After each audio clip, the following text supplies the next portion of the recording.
Tonight on Localite, Michael Milstein educates John on the power and energy production and capability of the Columbia Gorge. From the dams to the wind, the region is known for its original, forward-thinking energy production, and Michael helps break down the rather complicated system.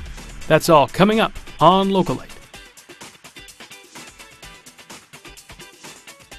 Well, welcome, Michael. Thank you. It's going to be an interesting half hour here because this is such a broad topic, and really for those of us that live in the gorge and all the changes that we're seeing because of the wind power industry, if I can call it that, the towers that are going up all over the place. It's changing our landscape, but there's pros and cons to everything, and so let's go ahead and just start off with it's a bit confusing who the BPA is, what you do, and sort of the separation between, people think, well, the dams, that's BPA, but it's not really. You guys, right. You can explain this. Exactly. And I kind of like to say BPA is the most important federal agency that nobody's ever heard of in the Northwest.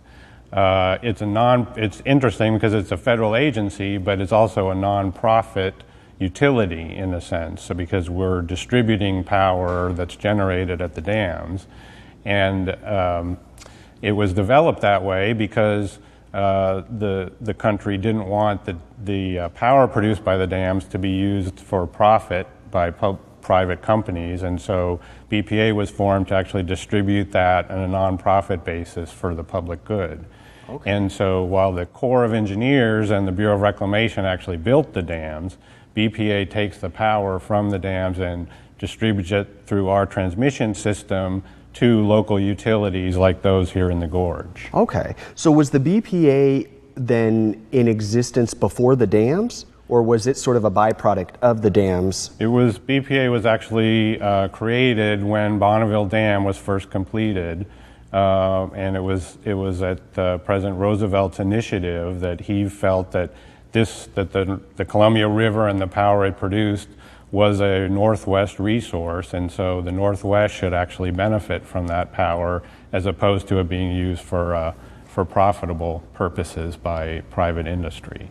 So then as the rest of the power system was developed, the other dams, BPA took on the role of distributing and marketing that power too. Okay. And then over time, the role of BPA has sort of evolved and adapted to values of the region. As we've recognized that salmon are a real important resource of the river, BPA's been given the responsibility to do a lot of restoration of salmon, and so we fund that through power rates.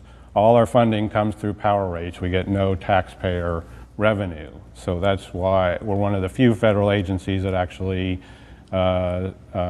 produces its own revenue and pays for itself. Okay.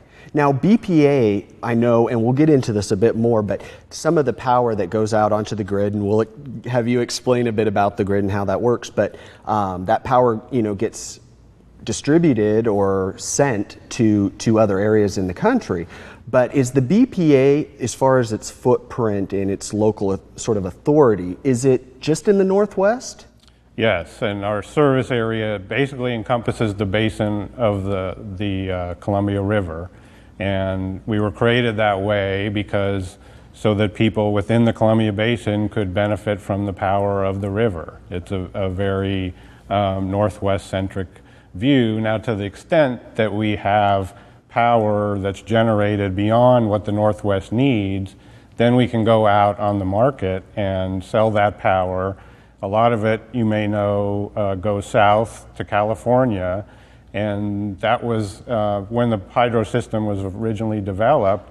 They recognized that it would probably generate at times more power than the region needed, and so what was a pretty cutting-edge engineering feat at the time built what are called interties, big power lines that lead. One of them leaves from outside the Dalles, others from John Day, and they go south and take that power down there for their use, often in the summertime when they're running their air conditioners and the Northwest generally has a fairly mild summer, and so we don't use as much power in the summertime as we do in the wintertime. Right. So then it switches. In the wintertime, we're using more power, so less is going south. Correct. And oftentimes, actually, California and other places to the south will be sending us power. So it turns into sort of a two-way street. All right. So sometimes we're at a deficiency here. Exactly. Okay. Right. So the power then that is generated from the dams, we'll get into the wind power in a minute, but the power that's generated from the dams is then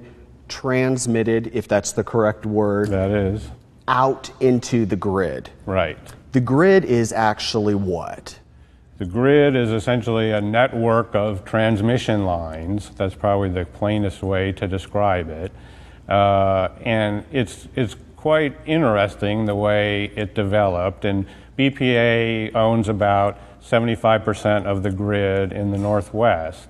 And that was because one of BPA's roles over time became rural electrification. So essentially creating the distribution network to get power out to rural areas that private companies wouldn't necessarily serve because they didn't see enough revenue in it. Oh, okay.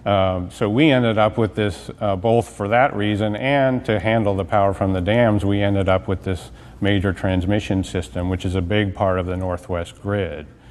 Now the grid is sort of like a pool, you could sort of liken it to, or sort of a big bathtub where power is feeding into it. People are also taking power out, the different utilities in all directions.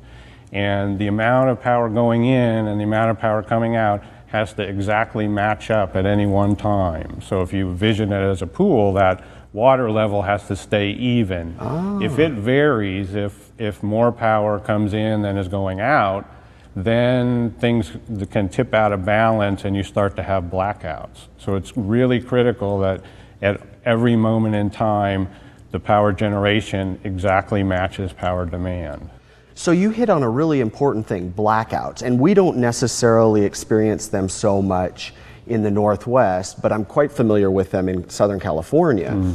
And so is that actually, I always thought it was, the power company basically flipping the switch on this area because they were using too much power or whatever. But it's really because there's no power to get to them? Is that correct? Well, that could be one of the reasons. There could be various reasons for blackouts, and it could be anything from a problem with the transmission line, a tree, for instance. There have been instances where trees grow too high and touch the transmission line and cause a short circuit and cause the line to go out, and then at least until the utility can figure out how to reroute the power, there can be an outage. Okay. But it can also be a deficiency of power, or it can be, which is essentially what you have when people are using more power than is being generated at any one time. Okay. So one of the things that the hydro system is very good for is it provides what we call reserves, and utilities always have to hold a certain amount of their